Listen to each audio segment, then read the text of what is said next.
Ok. C'est vrai qu'il est bon. Merci beaucoup. Merci Yvan aussi. Merci aussi à ceux qui ont travaillé dans l'église. Vous avez vu, ça a été repeint, on a mis la peinture. Enfin, on a mis. Je les ai encouragés de cœur. Mais on a mis une peinture pour capable d'être lavée et ils ont mis aussi, vous avez vu, les structures en bois là, c'est pour éviter que les chaises fassent des traces. Donc merci, on finira. Ah, on va finir, non? Ok. Je taquine Yvan, je taquine. Mais merci Didier. Didier a passé vraiment 2-3 jours à travailler. Merci beaucoup de ton cœur de serviteur. Et Yvan et Didier aussi. Vous pouvez vous lever peut-être, Didier? Yvan et Didier. Ok. Merci beaucoup. Il y a eu Jesse aussi, mais je crois qu'il est de l'autre côté avec sa fille. Et bien d'autres encore, si je vous ai oublié, pardonnez-moi. Mais Dieu rémunère la foi. Lui, il ne vous oublie pas. Ok.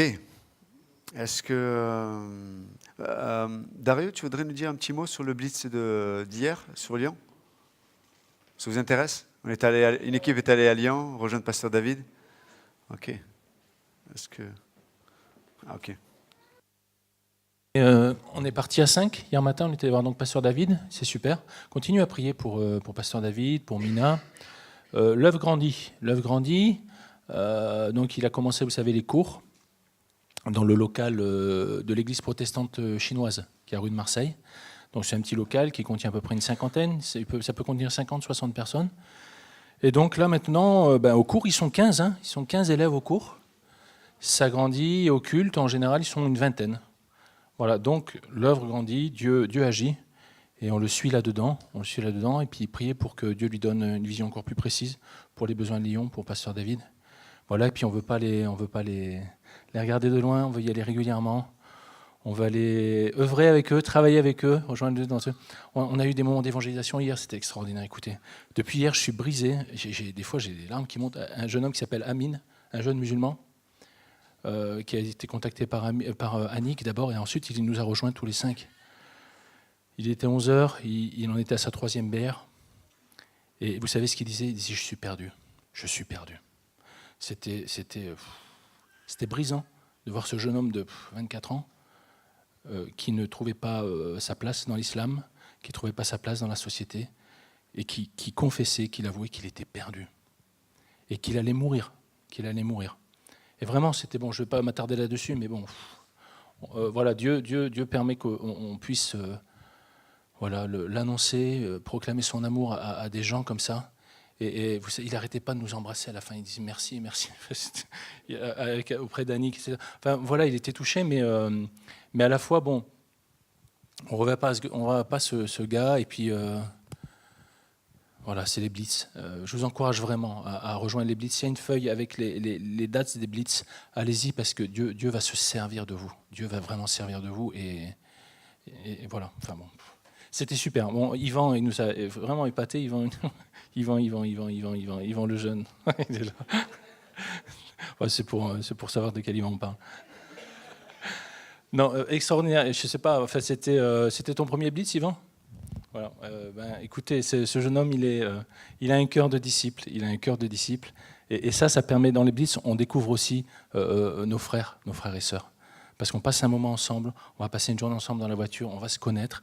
Il a appris à connaître le cœur d'autres frères, on apprend à se connaître. Et ça, c'est vraiment une grâce. C'est une grâce que Dieu nous fait de pouvoir vivre son amitié. Voilà.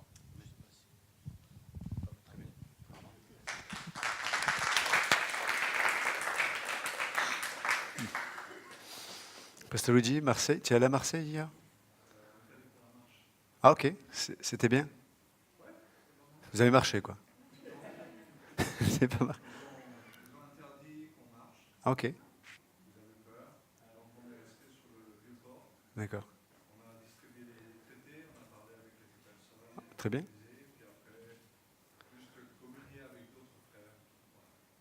Ok.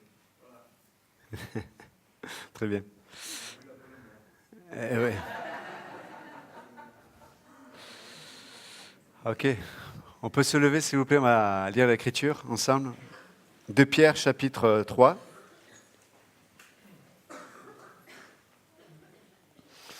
Donc on va finir aujourd'hui cet épître.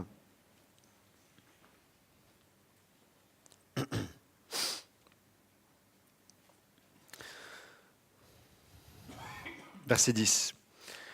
2 Pierre chapitre 3 au verset 10. Or le jour du Seigneur viendra comme un voleur, et dans ce jour-là, les cieux passeront avec un bruit sifflant, et les éléments embrasés seront dissous. Et la terre et les œuvres qui sont en elle seront brûlées entièrement. Toutes ces choses devant donc se dissoudre, quels gens devrions-nous être en sainte conduite et en piété, attendant et attendant la venue du jour de Dieu, à cause duquel les cieux en feu seront dissous et les éléments embrasés se fondront. Mais, selon sa promesse, nous attendons de nouveaux cieux et une nouvelle terre dans lesquels la justice habite. C'est pourquoi, bien-aimés, en entendant ces choses, étudiez-vous à être trouvés sans tache et irréprochables devant lui en paix. Et estimez que la patience de notre Seigneur est salut, comme notre bien-aimé frère Paul aussi vous a écrit selon la sagesse qui lui a été donnée, qui le fait aussi dans toutes ses lettres, où il parle de ces choses parmi lesquelles il y en a de difficiles à comprendre, que les ignorants et les mal affermis tordent, comme aussi les autres écritures, à leur propre destruction. Vous donc, bien-aimés, sachant ces choses à l'avance, prenez garde, de peur qu'étant entraînés par l'erreur des pervers, vous ne veniez à déchoir de votre propre fermeté, mais croissez dans la grâce et dans la connaissance de notre Seigneur et Sauveur Jésus-Christ. À lui la gloire, et maintenant et jusqu'au jour d'éternité. Amen. Amen. Vous pouvez vous asseoir. Donc, on peut voir que la fin du chapitre 3 finit par une exhortation par rapport à ce que Pierre vient d'expliquer et de mettre en lumière, notamment les faux docteurs, les enseignements, etc. Donc là, Pierre donne une exhortation à l'Église, aux croyants, et c'est ce que nous allons essayer de voir ce matin. Mais entre-temps, comme on le rappelait la semaine dernière, vous vous souvenez, on disait que la stratégie du diable, c'était d'effacer les empreintes ou la marque de Dieu dans le passé. C'est pour ça qu'on remet en question la création. Le diable veut nous faire oublier tout ce que Dieu a fait dans nos vies, un peu comme Israël qui, dès qu'il y avait une épreuve, un test, oubliait d'où est-ce que Dieu les avait tirés, notamment en Égypte. Et ils se souvenaient de l'Égypte, mais ils avaient une mémoire sélective. Et ils se souvenaient que les moments qui étaient à leur faveur. Or, cette stratégie-là n'a pas changé aujourd'hui. Le diable veut vraiment effacer les empreintes de Dieu dans notre vie, dans notre âme, dans notre histoire personnelle, comme dans une histoire d'une église, comme dans l'histoire d'un pays, d'une nation. C'est sa stratégie. Parce que s'il efface le passé, vous vous souvenez, on en a parlé la semaine dernière, il peut réécrire à la place de Dieu le futur. Et c'est pour ça que Pierre nous parle et du passé, de ce que Dieu a fait dans la création, mais aussi dans ses jugements, parce que là, il parle aussi du fait que Dieu est juste et que ceux qui sont injustes se trouveront un jour exposés à la justice de Dieu dans l'éternité, mais même ici-bas, il y aura un moment où il y aura une justice parfaite. Donc, il nous rappelle le passé et aussi il nous ramène vers le futur selon ce que Dieu a dit de ce qui allait se passer dans le futur. Et à l'occurrence, alors que nous savons ce que Dieu dit du futur, et que, vu que ce qu'il avait dit du passé s'est réellement passé, on est assuré que ce qu'il dit concernant demain va se réaliser aussi. Est-ce que vous me suivez toujours ? Si quelqu'un a perdu le fil, qu'il lève la main et dit « Vraiment, là, tu es tout seul, pasteur, vas-y. » Ok. Donc, ce que Dieu a dit, il a accompli. Ce que Dieu dit de lui-même, il le révèle dans l'Ancienne Alliance et jusqu'à aujourd'hui. Et Jésus-Christ, d'ailleurs, a été crucifié, et la crucifixion, dans tout ce qui s'est passé, d'ailleurs, Dieu a accompli certaines prophéties. Et donc, quand Dieu nous parle du futur, je vous assure que ce qu'il dit du futur va se passer. Et comme nous savons que ça va se passer, Pierre, il nous dit, parce que vous savez que ça va se passer, mais ça devrait déterminer votre façon de vous conduire aujourd'hui. Ça devrait déterminer votre vision de la vie aujourd'hui. C'est ce qu'il dit. Et il nous rappelle un peu qu'est-ce que Dieu dit du futur. Et là, dans le passage, il nous parle de deux événements. Il nous parle du jour du Seigneur et du jour de Dieu. Le jour du Seigneur, ça nous parle du second retour de Jésus-Christ. Hein, quand il va revenir et instaurer pendant 1000 ans, c'est la période du millénium, une période de 1000 ans, il va instaurer une justice parfaite. Et c'est pendant cette période que toutes les promesses qui étaient inconditionnelles faites à Israël vont s'accomplir. Vous savez, Dieu a fait une alliance avec Israël. Il y a eu une alliance qui était basée sur une réponse du peuple. Donc on appelle ça une alliance conditionnelle. Mais Dieu a fait, à plusieurs égards, une alliance inconditionnelle avec Israël. Le fait qu'un héritier de David serait sur le trône. Il a fait une alliance inconditionnelle avec Abraham. Vous vous souvenez, lorsqu'il fait tomber de sommeil Abraham, et alors que Abraham prépare un sacré, vous savez, lorsqu'il y avait un contrat, une alliance, c'est un contrat. Hein, on prépare un contrat, alors nous on écrit, etc. Mais là, il y avait un contrat. Le contrat, c'était, on prenait un animal, on le coupait en deux, on le séparait, et les deux parties devaient passer au milieu de l'animal pour dire « je m'engage ». C'était la signature en bas de la feuille. Donc les deux parties devaient passer, et si une des deux ne respectait pas son engagement, eh ben, c'était sous-entendu ce qui s'est passé à l'animal, c'est ce qui va se passer pour toi. C'était sympa quand même. En tout cas. Mais lorsque Dieu a fait cette alliance avec Abraham, il a fait tomber de sommeil Abraham. Il n'y a que Dieu qui est passé au milieu de l'animal. Sous-entendu, seulement Dieu s'est engagé. Et je vous assure que lorsque Dieu s'engage, la chose se passe. Donc, mais aujourd'hui, nous reconnaissons qu'il y a beaucoup de promesses qui ont été faites à Israël qui ne sont pas accomplies, encore. Et dans cette période de 1000 ans, on appelle cette période le millénium, c'est pendant cette période de 1000 ans que Dieu va accomplir ses promesses. Parce que Dieu n'est pas un homme, il ne ment pas. Ce qu'il dit, il le fait. C'est le jour du Seigneur. Et Pierre nous rappelle que dans cette période, la justice de Dieu, elle sera parfaite. Elle sera parfaite. L'Écriture, si on regarde les Thessaloniciens et bien d'autres passages encore, l'Écriture nous dit que nous-mêmes, en tant que chrétiens, croyants, nous allons revenir avec Jésus-Christ. Lorsqu'il va revenir sur terre, nous serons avec lui. Et littéralement, on va régner avec lui. Sur terre. Alors, je sais, certains auront, Pasteur Steven avait fait une étude de cette réalité, il dit que selon ce que nous avons vécu avec Dieu ici-bas, ben, nous aurons des responsabilités différentes les uns des autres. Certains s'occuperont du jardin d'enfants du voisin, et d'autres s'occuperont de villes, d'autres d'agglomérations, d'autres, je ne sais pas, mais pourquoi pas de pays. Je ne sais pas comment Dieu va faire tout ça, mais en tout cas, nous serons en responsabilité pendant cette période de 1000 ans. Avec un corps glorifié, on ne sera plus pécheur, parce que nous, on sera revêtu d'un corps glorifié, incorruptible. Mais la justice sera parfaite.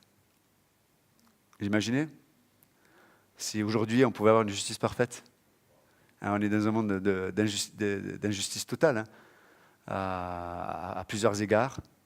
Et des fois, c'est ce qui peut nous faire réagir. Ça vous fait réagir, des fois, l'injustice ? Hein ? Alors des fois on en est victime et des fois on en est la cause aussi. Hein. Vous en faites pas, on a notre part aussi là-dedans. Mais donc Pierre nous rappelle ça, et puis après il nous parle du jour de Dieu. Le jour de Dieu, c'est là où il dit que c'est là où le monde sera détruit par le feu. Hein, donc si vous imaginez, c'est deux cercles. Le jour du Seigneur, c'est un cercle, et le jour de Dieu va toucher l'autre partie du cercle à ce niveau-là, et ça parle vraiment de l'entrée dans l'éternité. Mais avant d'entrer dans l'éternité, Dieu va dissoudre ce qui existe par le feu. Et il va créer de nouveaux cieux, de nouvelles terres, etc. Où on sera dans la présence de Dieu. Donc vous voyez, il y a encore une histoire qui est devant nous. Alors on ne sait pas. On sait qu'entre-temps, il y aura eu l'enlèvement de l'Église, il y aura eu la tribulation et la grande tribulation qui va durer une période de 7 ans, C'est la 70e semaine de Daniel. Et après, on rentrera dans le millénium et l'éternité. Je ne vous ai toujours pas perdu, c'est bon? On fait un peu de scatologie ce matin. Il y aura des questions, autant de questions-réponses. Oui, parfait. Donc, il nous dit, voilà tout ce qui va se passer. Et pour toi, pour nous aujourd'hui, et on va aller directement au verset 17. Il dit, mais vous donc, bien-aimés, sachant ces choses à l'avance. Donc là, il s'adresse à nous. Prenez garde de peur qu'étant entraînés par l'erreur des pervers ou des impies, ça dépend des traductions, vous ne veniez à déchoir ou à être déportés, décalés, enlevés de votre fermeté. Ça ne parle pas du salut du tout, ça parle de notre vie chrétienne, d'avoir une fermeté dans notre marche chrétienne. Et ce qui est intéressant, lorsqu'il est dit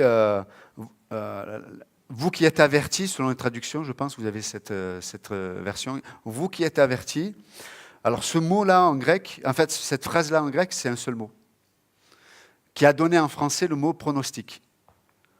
D'accord ? Quand vous allez voir un médecin, il regarde votre état, et il va vous donner un pronostic médical, par exemple.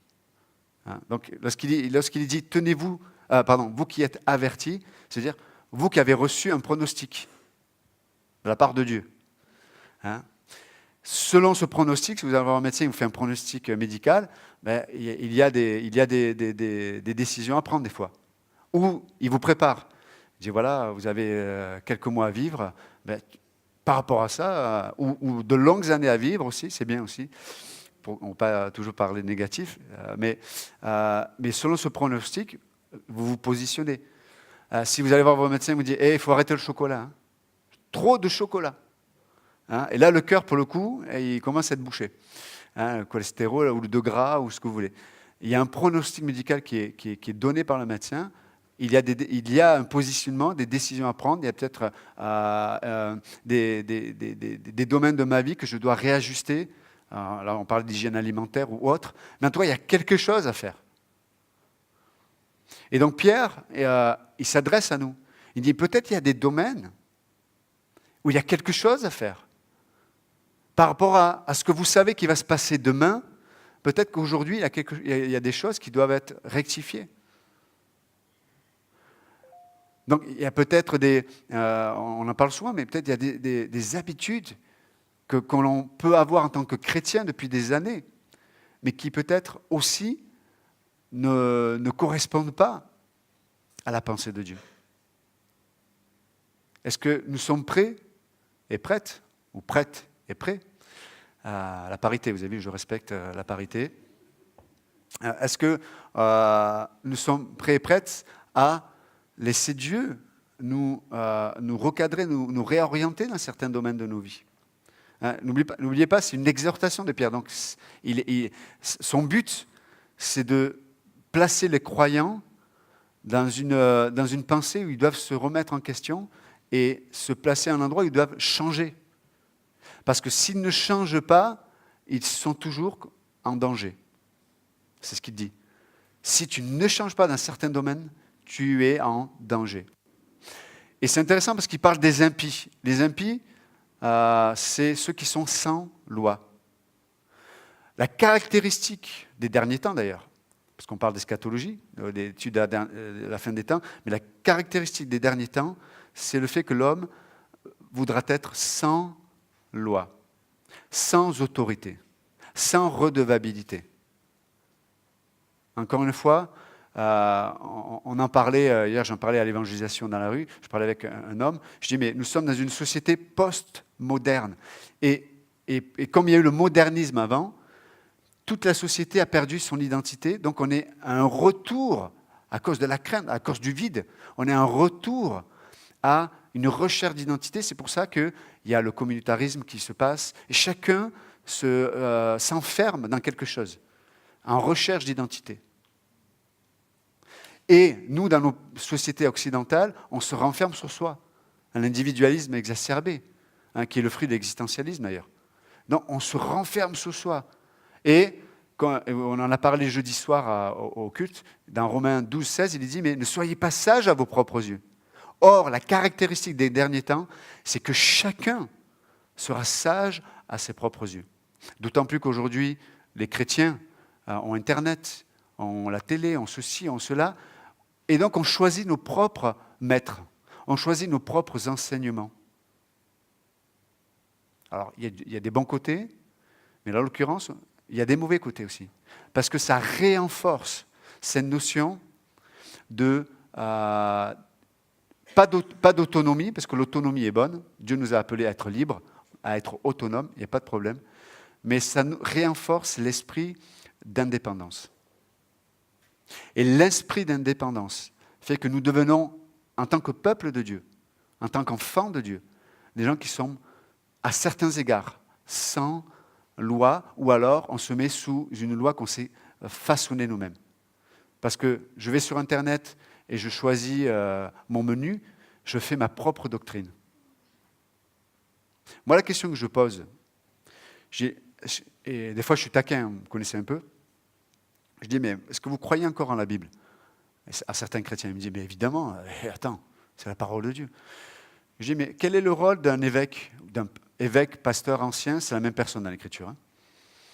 Je dis, mais quel est le rôle d'un évêque, d'un pasteur ou d'un ancien dans la Bible? Alors, on me cite de Timothée, Tite 1, etc., etc. L'évêque est là pour surveiller, corriger, réorienter. De Timothée 3,16, enseigner la parole de Dieu, qui est capable de nous... etc., etc. Ok. Je dis, mais toi, sous quel ancien, je parle réellement, sous quel ancien tu te places? Sous quel pasteur tu te places? Si ton autorité finale, c'est toi-même. Et Internet. Je sais que ça dérange ce que je suis en train de dire. Et je suis payé pour ça. Je suis payé pour vous déranger. Comme Pierre le faisait. Mais je le dis parce que dans chaque culture, il y a des forteresses. Et en France et en Occident, il y a une forteresse qui est toujours contre cette notion de se placer sous une autorité spirituelle. Je ne parle pas d'un endroit où il y a un autoritarisme. Fuyez. Si l'autorité s'impose dans votre vie, fuyez. Mais si ce n'est pas le cas, et on ne va pas jeter le bébé à l'eau du bain, hein, vous êtes d'accord avec moi? L'Écriture l'enseigne ou elle ne l'enseigne pas? Et si Dieu nous donne un enseignement, est-ce que vous pensez qu'il n'est pas derrière? Est-ce qu'il n'est pas fidèle? Est-ce qu'il n'est pas capable dans l'imperfection des êtres humains? Et là, en l'occurrence, vous en avez un devant vous. Mais au-delà de Johan Pep que vous voyez en face de vous, il y a un ordre que Dieu a établi, pas une hiérarchie, hein. Il n'y a pas de distinction de valeur, mais il y a un ordre que Dieu a établi pour l'Église, pour vous. Un pasteur, des anciens dans une église sont là pour servir le corps de Christ. On est là, je suis un marchepied, quoi. Comme l'escalier, je continue. Bon, je descends, parce que les personnes âgées, ça va être plus compliqué. Le pasteur, le berger, l'évêque, l'ancien, il est là pour que vous puissiez prendre la hauteur avec Dieu. On est là pour ça. Et notre moyen de vous amener plus proche de Christ, c'est de vous parler en vérité. Parce que c'est le cœur de Dieu. Dieu veut le meilleur pour chacun d'entre nous. Et il y a des gens ici qui sont encore attachés, comme on l'a vu dans Luc 19. On a parlé de l'anneau. Vous savez, Jésus dit à ses disciples, allez chercher l'anneau pour traverser Jérusalem. Et l'anneau était attaché. Et la première chose que les disciples ont dû faire, c'est le détacher. Vous êtes forts ce matin. Le détacher. Hein, ils ont dû le détacher. Et alors que l'anneau a été détaché, c'est à ce moment-là où il a pu être utilisé pour porter carrément Dieu lui-même. Il a pu être celui qui a porté la présence de Dieu ici-bas. Et c'est ce que Dieu désire pour chacun d'entre nous. Mais il y a des domaines où on est encore attaché. Et souvent, ces domaines sont liés et justifiés et cachés sous la culture, notamment occidentale. Et c'est extrêmement important ce que dit Pierre. Il y a un pronostic. Mais de qui allez-vous l'entendre, ce pronostic? Certains me diront, mais du Seigneur. Oui, mais le Seigneur, il l'utilise, voilà. Parce que c'est Dieu, dans Éphésiens 4:11, c'est Dieu qui a placé les pasteurs, des docteurs pour l'édification du corps de Christ. Ça vous plaît pas? Des fois, ça ne me plaît pas, je vous dis, comme disait Yvan tout à l'heure, des fois, ça ne lui plaît pas. Des fois, ça ne me plaît pas, parce que mes anciens, des fois, Dieu les utilise pour me corriger. J'ai un référent, moi aussi, sur ma vie. J'ai plusieurs référents qui, eux, ont un regard. Je ne suis pas obligé d'avoir ces référents. Mais connaissant mon cœur, s'il vous plaît, mes amis, vous êtes d'accord avec moi? On n'a pas un cœur qui nous séduit nous-mêmes? Soyons transparents devant Dieu. Non, à cause de ça, je me place moi-même en tant que pasteur sous des référents. Je sais qu'ils sont imparfaits, mais je sais qu'ils m'aiment et je sais qu'ils connaissent l'Écriture et que la doctrine, la parole de Dieu est entre nous, pas les sentiments. La doctrine, la parole de Dieu, la pensée de Dieu est entre nous et il me parle en vérité. Très souvent, ça me plaît parce qu'on marche avec Dieu, mais des fois, ça ne me plaît pas. Et je dirais, et alors, le juste ne reçoit pas, le proverbe dit, le juste ne reçoit pas l'offense. Mais si on n'a pas cette réalité-là dans notre expérience, nous passons à côté de quelque chose d'important, je vous assure. Vous êtes exposé à une forme de séduction. Pas dans tous les domaines de vos vies, mais dans certains domaines. Donc, il y a un pronostic, et je vous le donne ce matin. Et on a vu dans Éphésiens 5, 21, je dis aussi, soumettez-vous les uns aux autres. C'est fort quand même. Soumettez-vous les uns aux autres dans l'Église. C'est beau quand même. Hein? Pour le dire autrement, servez-vous les uns les autres. Je n'ai pas dit servez-vous des uns des autres. Servez-vous les uns les autres. Et ça, c'est le christianisme. On va passer du temps ensemble, on va évangéliser ensemble, comme vous avez fait hier à Lyon. Vous avez reçu des dons spirituels et vos dons sont là pour me construire, parce que j'ai besoin de vous. Mais vous avez aussi besoin de moi.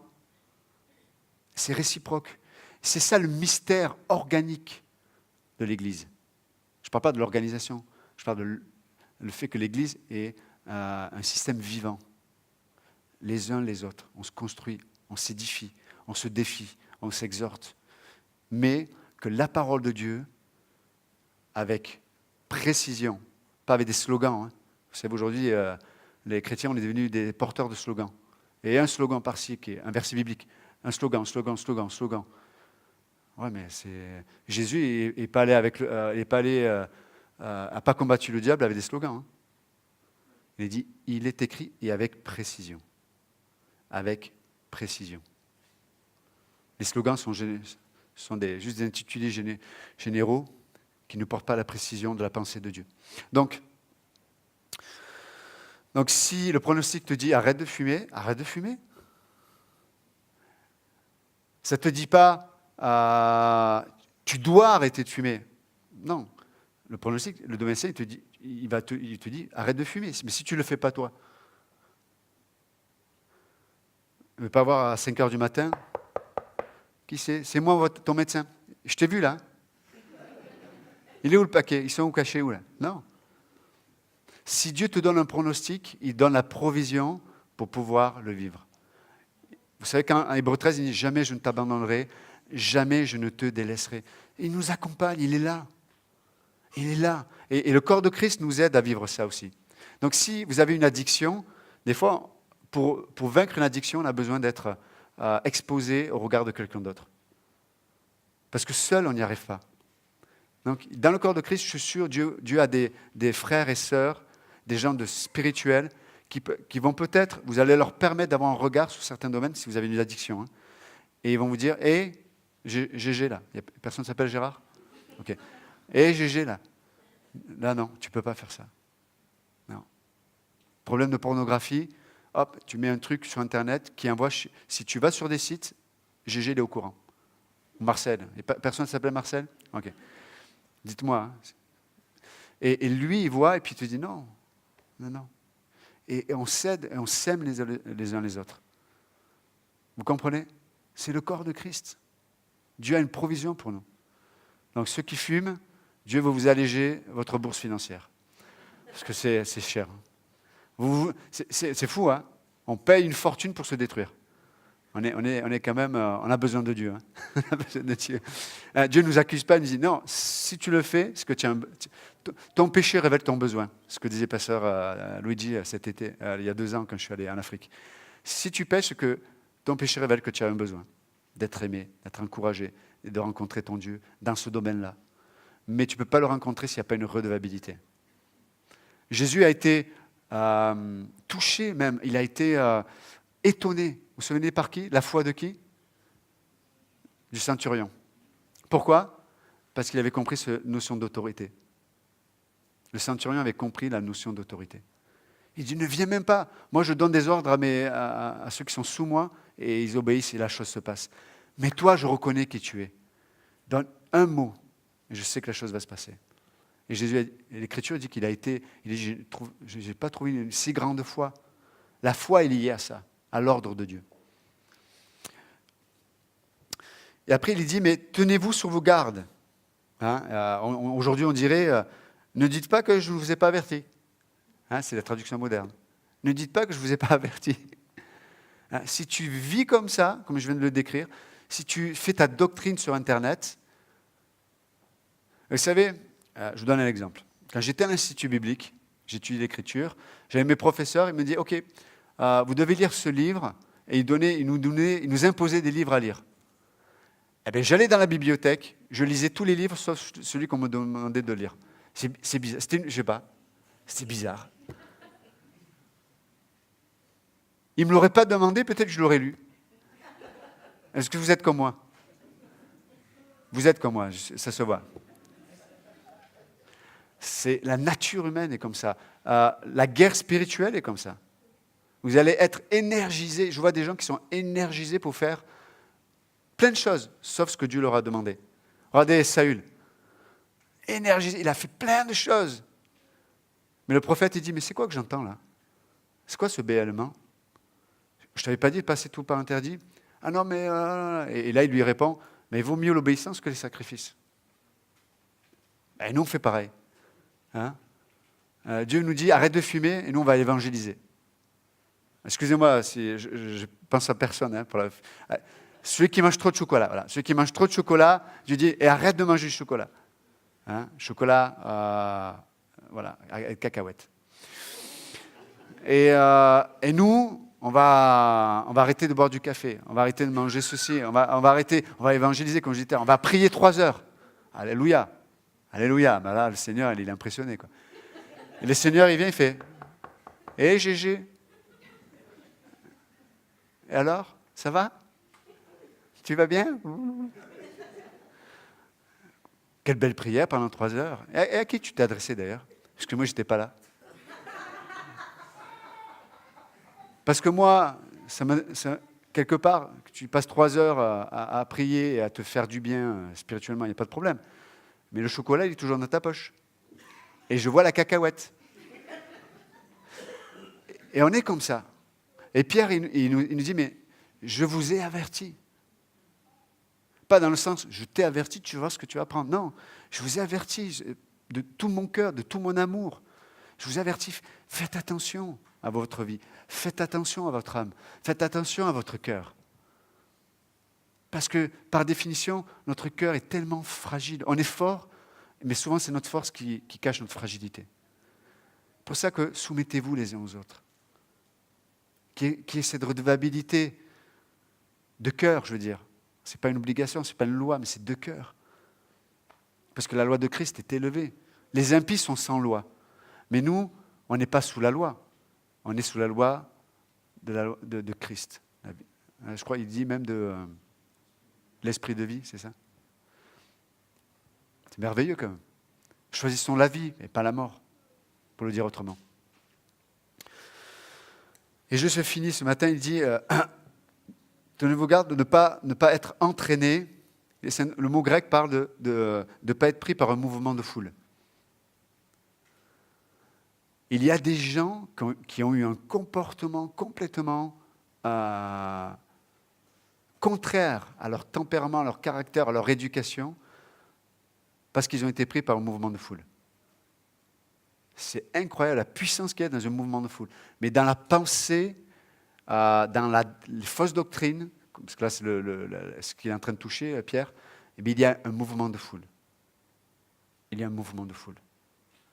Hein, la doctrine de la prospérité, c'est un mouvement de foule. C'est quoi la doctrine de la prospérité? Alors, dans certains pays, la prospérité, on va vous dire, hey, tu mets un billet de 500 € sur la Bible et Dieu t'en donne 5000 demain. Bon. C'est un vendeur de tapis, lui. Entre parenthèses, ça marche que pour les pasteurs. Hein. Il n'y a que qui, lui, ne met pas 500, il te laisse le mettre, c'est lui qui empoche les 5000.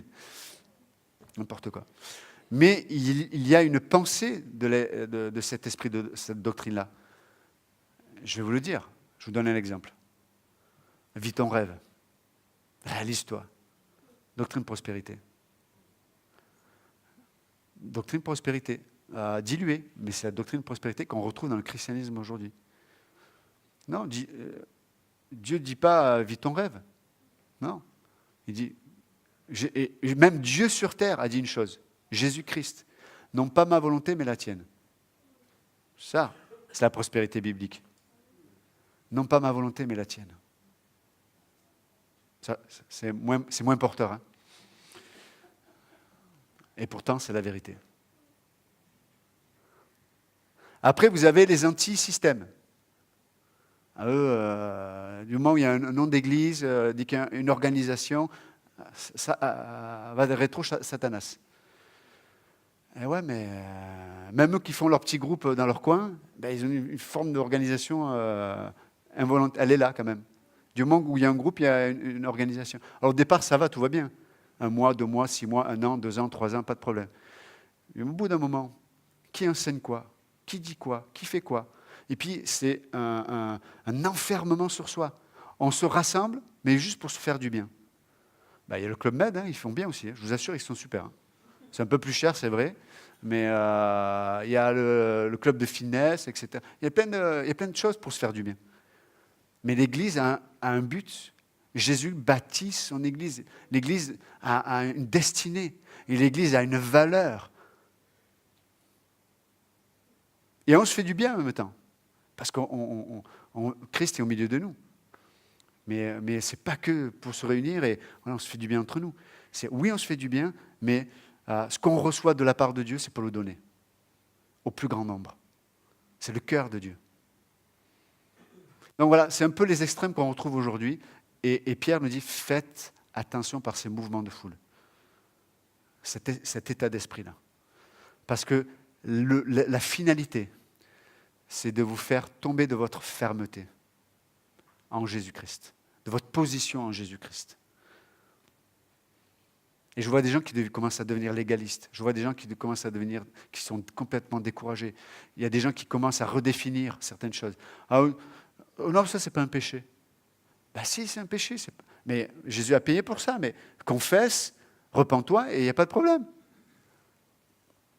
Mais on commence à redéfinir les choses. On a été éloigné de notre fermeté, de notre position en Jésus-Christ. Mais en fin de compte, on est littéralement, Pierre dit, il y a une destruction dans notre cœur, dans notre âme. Et ce n'est pas le désir de Dieu. Vous imaginez, vous s'il y a des parents, qui est parent ici dans cette salle? Merci. Mais qui pourrait imaginer une seule seconde de voir son enfant, sans rien dire, sans rien faire, aller à la destruction? Ne pensez-vous pas que Dieu a ce brisement dans son cœur, de voir son peuple, de voir ses enfants se détruire, s'autodétruire? Non, ça brise le cœur de Dieu. Donc ce matin, il y aurait d'autres choses à dire, mais je finis avec ça, on va prier, mais on s'encourage. Laissons Dieu nous exhorter. Laissons Dieu avoir ce pronostic sur certains domaines de nos vies. Et encore une fois, Pierre, il finit, il dit, mais croissez continuellement dans la grâce de Dieu et dans la connaissance de votre Sauveur et Seigneur Jésus-Christ. C'est ça. Sans la grâce, sans la faveur imméritée, sans l'œuvre accomplie en Jésus-Christ. Si c'est nous qui devions faire les choses, on est perdu. Mais il a tout accompli. Tétélestai, tout est accompli. Et ce même esprit qui lui a fait créer tout est accompli, vit en nous. Et il est au milieu de nous. Et Dieu est fidèle. Dieu est fidèle. Il te donne le pronostic, comme un médecin, mais il est lui-même le moyen d'être guéri. C'est sa personne. Il engage sa personne dans ta vie. Donc Seigneur, merci encore ce matin pour ta parole. Merci pour tout ce que tu nous dis, tout ce que tu fais. Seigneur, c'est vrai qu'il y a des choses qui sont difficiles à entendre. Difficiles des fois à recevoir. De façon pratique, on peut les entendre, mais peut-être on va prendre une décision comme si on n'avait rien entendu. Mais Seigneur, tu sais à quel point c'est difficile quand on veut te mettre en premier dans nos vies. Je te prie, Seigneur, de nous aider à te laisser plus de place dans notre pensée, dans notre cœur, dans nos décisions, dans nos habitudes peut-être. Seigneur, aide-nous à accepter que tu nous détaches de certaines choses. Parce que derrière tout ce que l'on peut vivre ou pas vivre, tu connais le cœur de chacun ici, mais tu sais à quel point nous désirons te porter comme cet anneau t'a porté. Nous désirons tellement te voir, être dans ta présence. Donc Seigneur, je te prie de venir nous visiter encore aujourd'hui et que si par ton esprit tu nous as adressés dans certains domaines de nos vies, aide-nous dans l'humilité à nous placer, à nous soumettre à ton amour, qui lui ne change pas. Dans le bon nom de Jésus-Christ, nous prions. Amen. Que Dieu vous bénisse. Merci.